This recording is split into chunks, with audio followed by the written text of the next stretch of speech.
더불어민주당의 이른바 검수완박 법안 추진으로 정치권은 물론 법조계 등 각계에서 거센 논란이 이어지고 있습니다. 무엇보다 검찰의 반발이 심상치가 않은데요. 19년 만에 열린 전국 평검사 회의에서 200여 명의 검사들이 밤샘 토론까지 하면서 법안의 부당함을 뜨겁게 성토하기도 했습니다. 검찰이 왜 이렇게 나오는 것인지 서울 동부지검 검사장 그리고 법무부 법무실장 등을 역임하신 한명관 법무법인 바른 변호사를 모시고 말씀 들어보도록 하겠습니다. 변호사님 어서 오십시오. 안녕하세요. 네, 바로 좀 첫 번째 질문부터 좀 드릴게요. 지금 이제 여당이 추진하고 있는 이 검수완박 법안이 통과가 되면 좀 검찰의 조직과 기능에 변화를 좀 가져올 것 같습니다. 어떤 변화가 예상되시나요? 많은 변화가 생기겠죠. 답변을 시작하기에 앞서서 먼저 우리 앵커님께 여쭤보고 시작하겠습니다. 검사는 수사권자일까요? 공소권자일까요? 제가 생각하기에는 수사권자가 아닐까라는 생각이 좀 드는데요. 검사는 역사적으로 공소권자로 출발을 했습니다. 네. 그런데 공소를 위해서는 공소라는 것은 수사를 전제로 하지 않고서는 안 되는 것이죠. 네. 그렇기 때문에 검찰청법에는 제1 첫 번째 기능으로서 범죄의 수사, 공소 제기 및 유지가 검사의 직능 기능입니다. 네. 근데 공소를 제기하려면 사건을 먼저 완전히 파악을 해야 되겠죠. 그렇죠. 또 사건을 파악하던 중에 미진한 부분이 있으면 검사 스스로 보완을 하든지 아니면 수사를 담당했던 경찰한테 보완을 해달라고 요구하든지 네. 그렇게 해야 되겠죠. 그래서 무진한 부분을 좀 더 수사하더라도 그게 이제 보완이 가능하면 기소를 하는 것이고 그렇죠. 보완이 안 되면은 불기소 처분, 공소 부재기 처분을 하겠죠. 이런 경우가 대부분의 사건에서 많이 발생을 합니다. 그런데 미진한 부분을 수사하지 못하고 우리가 경찰한테 보완 수사해달라고 하는데 경찰이 그걸 제대로 이행하지 못하면 어떤 일이 생기겠습니까? 의문이 마구마구 생깁니다. 그렇죠. 시기적으로 또 제때 보완하지 못하면 어떻게 되죠? 증거가 인멸하고 범인이 도망가 버리고 이런 일들이 많이 생기는 것이죠. 네. 그런 공소권자인 검사에게 수사는 하지 말고 경찰이 갖고 온 것만 가지고 수사하라? 이거는 공소의 본질을 완전히 무시하는, 네. 우리가 생각할 때 수사와 기소 분리, 굉장히 구호가 멋있어 보입니다. 네. 고난을 분리하는 것처럼 그렇지 않습니다. 경찰 수사와 검찰 공소는 보다 더 유기적으로 긴밀히 연결되어야 하고 네. 분리되어야 하는 것은 셀프 수사, 셀프 기소, 그것을 분리해야 되는 것이죠. 우리가 문제 삼아야 될 것은 자기가 스스로 수사해서 검사가 스스로 수사해서 검사가 스스로 공소하는 것, 이 부분에서 문제가 많이 생기고 있기 때문에 이 부분을 고치자는 것인데 네. 경찰 수사와 검찰 공소를 완전히 절연시킨다? 이거는 안 되는 것입니다. 중요한 걸 하나 더 말씀드리겠습니다. 경찰이 사건을 불송치하죠? 네. 그러면 피해자가 아무리 이의를 제기한다고 한들, 또 검사 아무리 보완 수사를 요구한다고 한들 경찰이 불송치 결정을 그대로 유지할 수가 있잖아요. 네. 왜냐하면 그 결정 권한이 이제 검사한테 있기 때문에. 네. 그러면 어떤 일이 생기냐? 검사가 불기소 처분을 못합니다. 음. 그러면 어떤 일이 생기느냐? 준기소 절차가 하는 아주 중요한 제도를 이용을 못하는 거예요. 네. 처음 들어보셨죠? 네. 예. 준기소 절차. 국민이 법관에 의한 재판 청구권을 보장하는 방법은 적극적이면은 기소된 경우에는 3심 재판, 3번 재판하죠. 네. 불기소된 경우에는 2번의 준기소 절차, 재판 절차가 있습니다. 뭐냐? 검찰이 불기소했는데 거기에 대해서 법원에다가 이의 신청을 제기하는 거예요. 네. 그런데 이게 언제 만들어졌느냐? 건국 초기에 제정 형사소송법을 만들 때, 네. 그때 정부에서는 그걸 반대했어요. 근데 국회에서 아니다. 네. 검사의 공소권이 남용되고 소극적으로 행사되지 않고 방기될 수가 있으니까 그것을 법관에 의한 재판을 받아야 된다라고 그 제도를 만들어서 정부에서 거부권을 행사했는데 다시 재의결을 해갖고 국회에서 그런 아주 중요한 제도인데 그거가 이번에 완전히 날아가 버리는 거예요. 그러면 어떤 일이 생기느냐? 네. 혹시 부천서 송고문 사건 들어보셨어요? 네네. 그런 걸 할 수가 없는 겁니다. 사건이 암장돼 버리고 말아요. 경찰이 많은 부분을 수사를 열심히 하지만 네. 항상 우리가 통제 장치를 주는 이유는 만에 하나 있을지 모르는 오류를 방지하기 위해서 한 것인데 그런 오류가 바로 부천서 송고문 사건. 네. 그게 준기소에서 없었으면은 이 세상에 드러나지 않는 맞아요. 것이죠. 그렇습니다. 그렇기 때문에 굉장히 중요한 아주 코페르니쿠스적인 변동이 일어나는데 그런 변동이 일어나서 국민한테 이득이 되면 좋지만 네. 이득이 안 된다는 것이죠. 그게 문제점입니다. 네.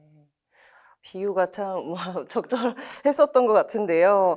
이게 사실은 수사가 좀 실질적으로 이제 경찰 주도로 넘어가게 되고 또 검찰은 뒷전에 물러서게 될 것이다라는 좀 말씀이신 것 같습니다.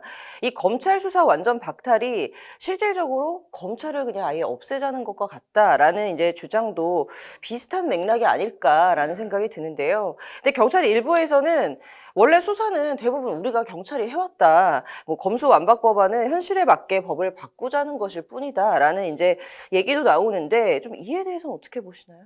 네. 경찰 일반적인 많은 수사는 경찰이 한 게 맞습니다. 네. 그런 논리를 확장시키면은 무죄율이 일본은 0.1%입니다. 그리고 재판은 뭐하러 하죠? 네. 뭐 다 유죄 맞는 것인데 그건 재판 기간이 필요 없죠. 그러나 그 0.1% 때문에 우리가 사법기관을 설치하는 것입니다. 네. 사법이라는 것은 만에 하나 있을지도 모를 오류를 바로잡고 그 오류 때문에 무고한 시민이 피해 입는 것을 방지하기 위한 것이라고 생각을 합니다. 네. 이런 말씀 들어보셨습니까? 무고한 한 사람을 처벌하느니 도둑 열을 놓치는 것이 낫다. 네. 이게 근대 사법의 이론 논리고 법 철학이고 실질적 법칙과 원리고 그렇습니다. 그거를 무시하고 모든 수사 경찰에 다 해왔으니까 우리가 그걸 실질에 맞게 한다. 그러면 경찰 수사가 100% 옳다고 하면은 검사의 존재가 필요 없죠. 근데 역사적으로 우리 선조들은 검찰 제도를 만들었어요. 그렇죠. 오류가 있다고 생각해서. 근데 그걸 다시 뒤집어서 프랑스 혁명 이전으로 돌아가자? 이거는 안 맞는 것이죠. 이게 검찰을 못 믿겠다면 경찰은 또 믿을 수 있냐 지금 이제 이런 의문이 또 남는 것 같습니다. 이제 문재인 대통령이 이제 19일에 김호수 총장과 면담을 한 후에 이제 검찰이 좀 과거를 반성하는 태도로 국회를 설득해 봐라라는 취지로 좀 얘기를 했는데요. 이제 향후 이제 김 총장을 중심으로 한 이제 이런 대안 논의들이 좀 관심이 좀 집중이 될 것으로 보입니다. 이제 검찰 출신 재야 법률가이자 또 강단에서 강의를 하시는 이제 교육자로서 이 문제 좀 어떻게 풀어가야 될까라고 보시나요?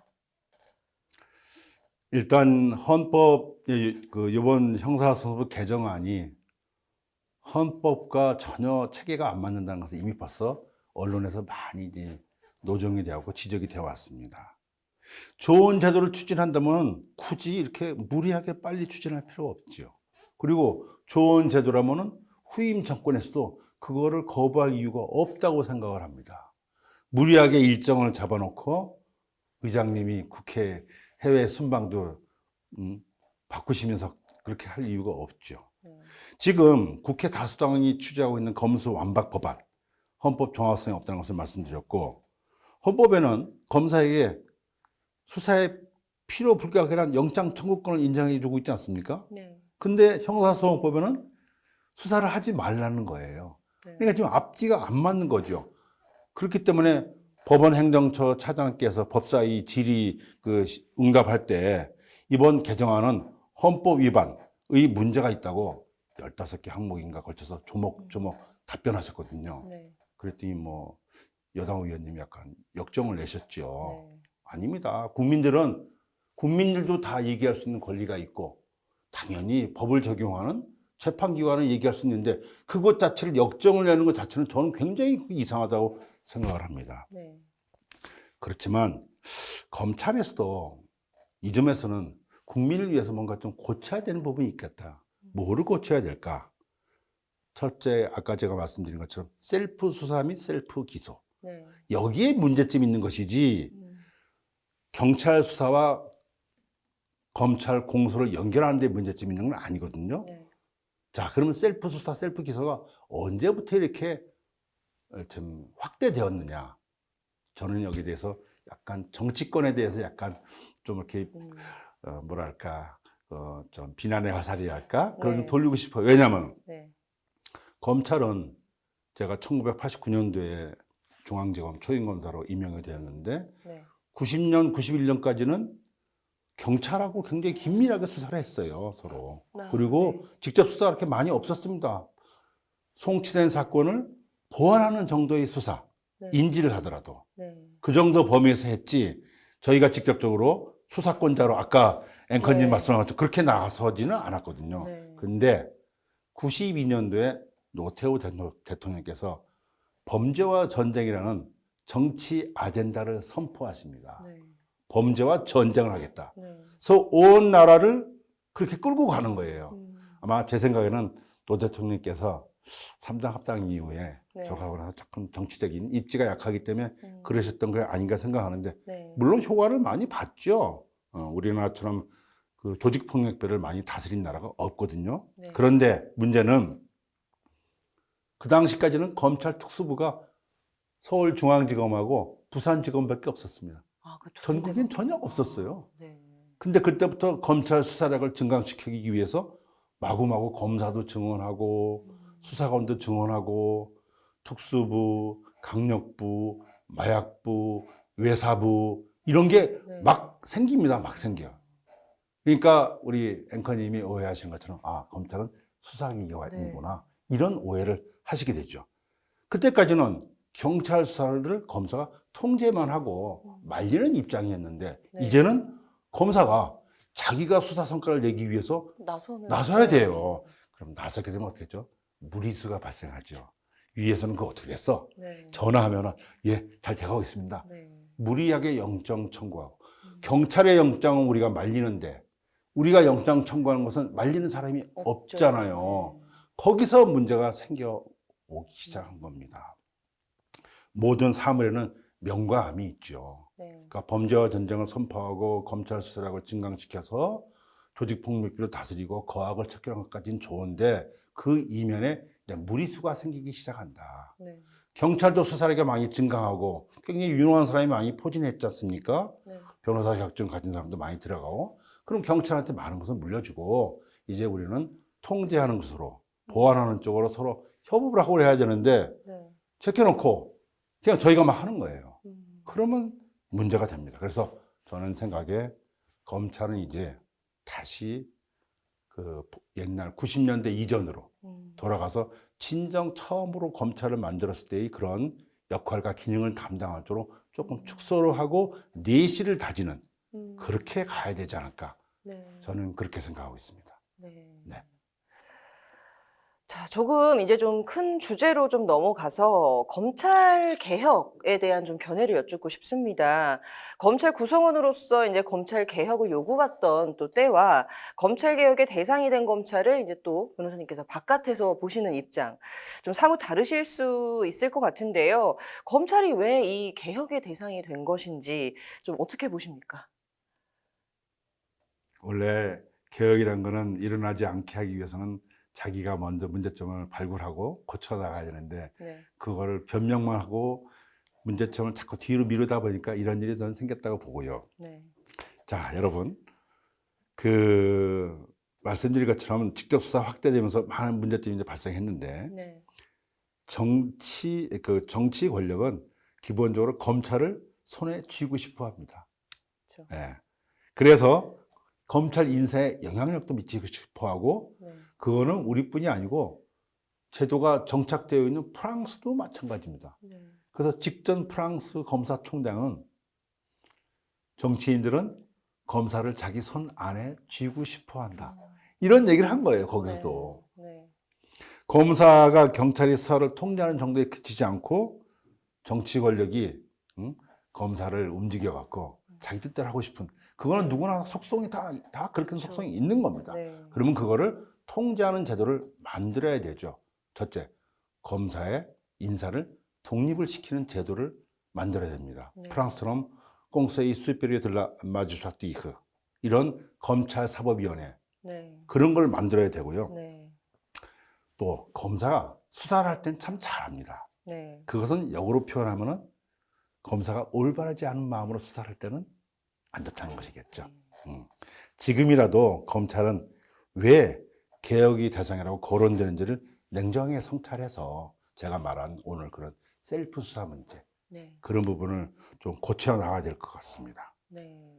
자, 그렇다면은 이제 검찰이 좀 앞으로 어떤 방향으로 좀 변화가 또 돼야 되는지 또 그 방법에는 뭐가 있을까요? 그래서 지금 그 말씀드렸죠? 네. 셀프 수사, 셀프 기소 네. 문제는 그런 식으로 좀 정리를 해야 될 것 같고요. 네. 두 번째, 제가 대학에서 강의를 하면서 네. 대학원에서 강의를 하면서 살펴보니까 형사소송법 전반으로 피해자의 권리를 좀 보장을 해야 됩니다. 네.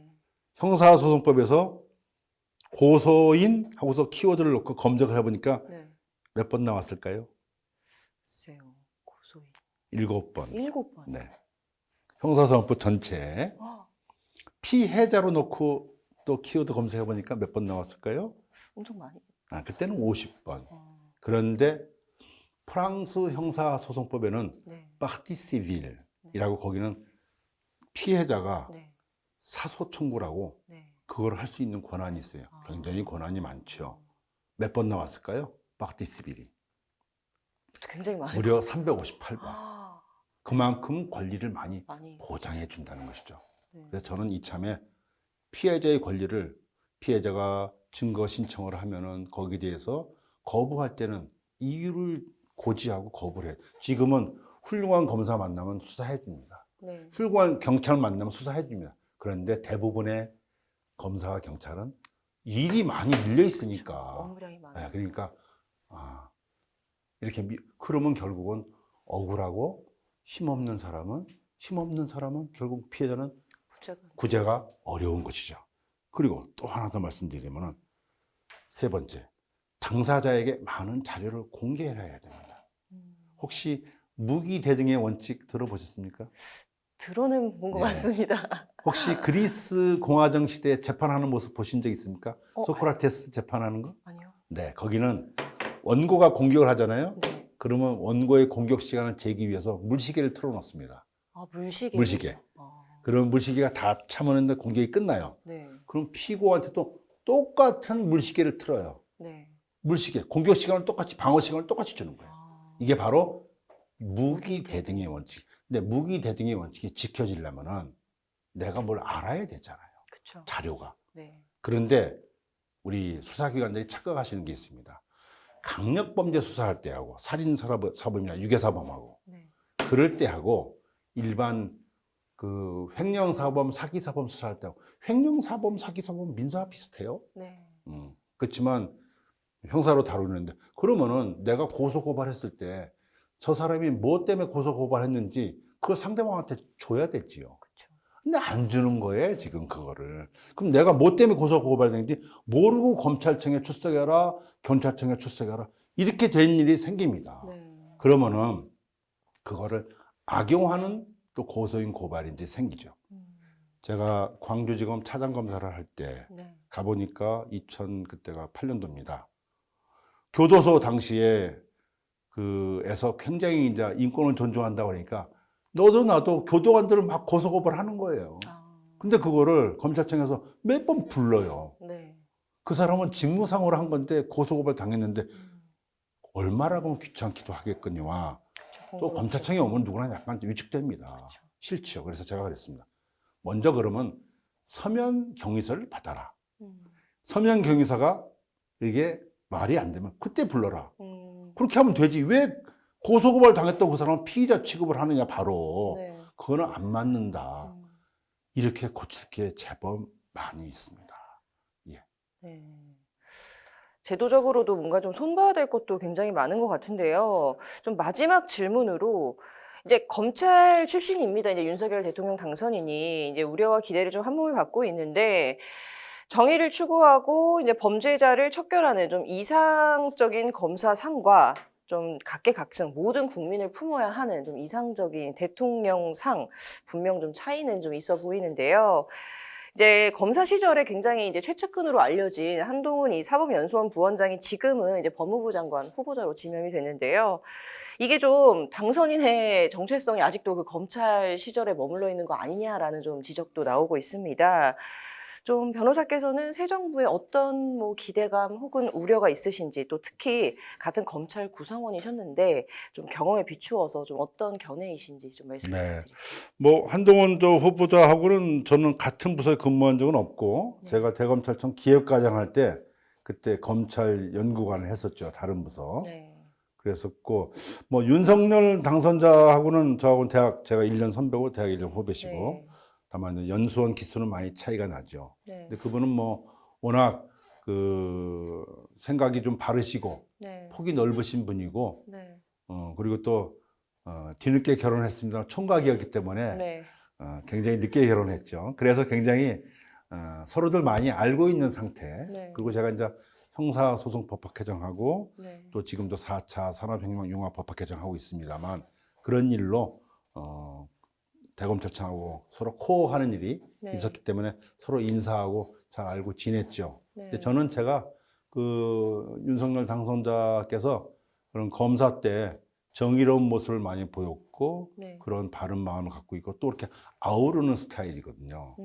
그래서 저는 아마 대통령이 되셔도 네. 그냥 그 굳은 일 같은 것을 밑에 장관이나 참모장한테 미루지 않고 네. 그런 일 있으면 손수 나서서 해결하실 분이라고 봅니다. 네. 경청해가면서. 네. 혹시 저건 들어보셨습니까? 옛날에 클린턴 대통령이 네. 법안을 하나 통과시키기 위해서 네. 우리는 우리 당 사람만 챙기잖아요. 그렇지 않습니다. 상대 당에도 다 전화하고 해서 이건 국가적으로 필요한 법이다 네. 라고 해서 법안을 통과시켰다는 거거든요. 네. 아마 제 생각에는 그 윤석열 이제 당선자도 나중에 대통령으로서 임기를 시작하신다면은 네. 그렇게 아마 그 평소에 음. 아우르던 모습을 가지고 네. 아마 많은 분들과 소통하시고 그렇게 하지 않을까 생각하고 또 실은 그렇게 하셔야 됩니다. 왜냐하면 네. 제일 중요한 덕목은 경청이거든요. 네. 경청을 하면은 얘기를 들어주면 그만큼 반은 벌써 마음이 그 사람한테 가게 돼 있습니다. 그렇죠. 그러면 그렇게 됐을 때 허심탄회하게 내가 필요한 걸 얘기를 하고 네. 그런 식으로 아마 대통령께서 풀어가신다면은 네. 아마 많은 부분이 잘 되지 않을까. 그래서 네. 그 윤석열 당선자가 그 연세대 백양학파라고 네. 거기서 공부를 하셨는데 네. 그때 그 얻었던 명성이 뭐 대통령이 되고 나서도 그대로 유지가 되지 않을까. 저는 그렇게 생각을 하고 또 기대를 하고 있습니다. 네. 네. 자, 오늘 좀 검수완박부터 이제 검찰 개혁까지 좀 전반적으로 얘기를 나눠봤는데요. 이게 사실 민주당 검수완박 법안 결과도 결과지만 앞으로 좀 절차적 정당성에 대한 논란에서도 좀 자유로울 것 같지는 않아 보입니다. 자, 오늘 여기까지 듣도록 하겠습니다. 나와주셔서 감사합니다. 고맙습니다.